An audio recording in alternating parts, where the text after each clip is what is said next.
નગરપાલિકા પ્રમુખ સંગીતાબેન દવેએ રાજીનામું આપ્યા બાદ નગરપાલિકાની અંતિમ વિદાય. નગરપાલિકામાંથી અંતિમ વિદાય. ડીસા નગરપાલિકા પ્રમુખ સંગીતાબેન દવે પાલિકા પ્રમુખ પદેથી અને પોતાના ડીસા પાલિકાના વોર્ડ નંબર 3ના સભ્ય પદેથી રાજીનામું આપ્યા બાદ નગરપાલિકાના કર્મચારીનો આભાર વ્યક્ત કરવા કર્મચારી સાથે બેઠક યોજી પોતાના શાસનકાળ દરમિયાન કોઈ કર્મચારીને કંઈ કહેવાઈ ગયું હોય, કોઈને ખોટું લાગ્યું કે પોતાના વાણી વર્તન સ્વભાવથી કંઈ પણ ભૂલચૂક થઈ હોય તો માફ કરી દેવા જણાવી તમામ કર્મચારી આપેલા સાથ સહકાર બદલ આભાર વ્યક્ત કર્યો હતો. સંગીતાબેન દવે નગરપાલિકાની સરકારી ગાડીની ચાવી પરત કરી ઓટો રિક્ષામાં ઘર તરફ પ્રયાણ કરી નગરપાલિકાને ભાવુક હૃદય નગરપાલિકાને અંતિમ રામ રામ કર્યા હતા. બ્યુરો રિપોર્ટ ભરત કડી સબરાસકા. શું કહ્યું સાહેબ, આજે સાધારણ સભા હતી તે રદ કરવામાં આવી છે? આજરોજ ખાસ સાધારણ સભા બોલાવવામાં આવેલી હતી, પરંતુ પ્રમુખશ્રીએ આજે સર્ક્યુલર કરી અને લગભગ 10:30ના સુમારે તમામ સભ્યોને જાણ કરવા સર્ક્યુલર કરેલ છે કે આજની સભા અનિવાર્ય કારણોસર મોકૂફ રાખવામાં આવેલું છે. સાહેબ, અગાઉ પણ એકવાર બોર્ડ હા, અગાઉ પણ એક વખત આવી જ રીતે બોર્ડ બોલાવવામાં આવેલું હતું, પરંતુ કોઈક કારણોસર દર્શાવવામાં એવું જ આવેલું હતું કે અનિવાર્ય કારણોસર એના લીધેથી બોર્ડ મોકૂફ રાખવામાં આવેલું હતું.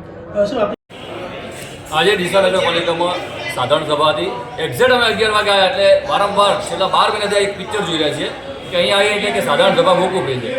ડીસાની જનતાના જે કામો કરવા માટે જે ઠરાવો થતા હોય, સાધારણ સભા થ્રુ થતા હોય છે. અત્યારે લગભગ 25 થી 30 કરોડ રૂપિયાની ગ્રાન્ટ આવેલી પડી છે, પરંતુ ભારતીય જનતા પાર્ટીના સત્તાધીશોના અંદરના ઝઘડાના કારણે, આંકડાઓની લડાઈના કારણે એ લોકો વચ્ચે ડીસાની જનતાને રાખે છે અને ડીસાની જનતાને આ પ્રસંગે લોહી લુહાણ કરે છે.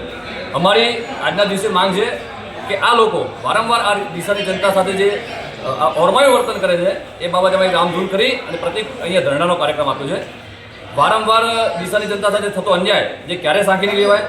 ભારતીય જનતા પાર્ટીની અંદર અત્યારે જે જોવા જઈએ તો વિશ્વની સૌથી મોટી પાર્ટી છે. ડીસા નગરપાલિકાનો આ જનરલ બોર્ડ હતો. આ બોર્ડ છેલ્લા 9 મહિનાથી કોઈ બોર્ડ બોલાવવામાં નહોતું આવ્યું અને આ બોર્ડ એના માટે હતું કે વિકાસના કામો અને મંજૂરી આપવાની.